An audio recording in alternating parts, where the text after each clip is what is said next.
Next on the agenda is acknowledgements and presentations. First is our Poet Laureate reading by Angela Drew. This evening, Angela Drew, newly appointed Poet Laureate, will read a poem. Welcome.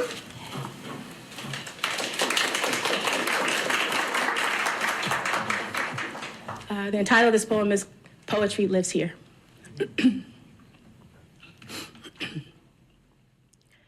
Poetry belongs to the people. It does not live only in dusty, worn textbooks, deciphered and discussed by people with access and academic accomplishments and various degrees lining their walls. It lives in the hearts and the heartaches of the unhoused and unloved. It burrows through their blankets, trickles from their torment, and hangs in the homestead of hope. It hovers humbly in the shadows of shared humanity and collective suffering of those who only want and need to be seen instead of deemed invisible.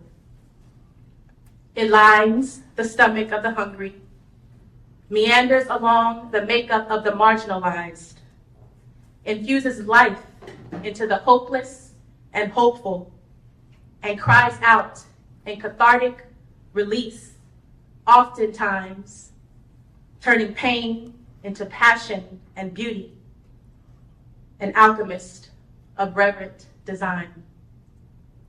And poetry also languishes in the laughter of children, glows in the heat of each touch. It softens the sharpness of our edges and soothes sorrows. It soothes sorrows when the burden's too much. It shines in the eyes and the hearts of those in varying stages of love, because what is poetry without a love poem or two? It flows in the feelings of the foreign and the familiar, giving the living language and ultimately setting us free.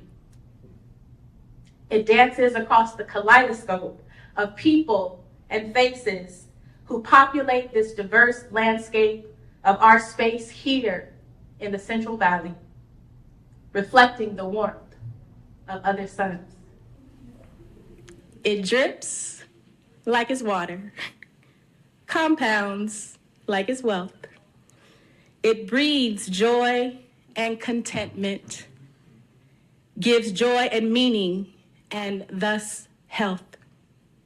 It lives in the loving, in the doing, in the being, in the seeing of ourselves and others. Poetry lives where we live. And we live in Modesto, y'all. So poetry lives here. Thank you. Thank you.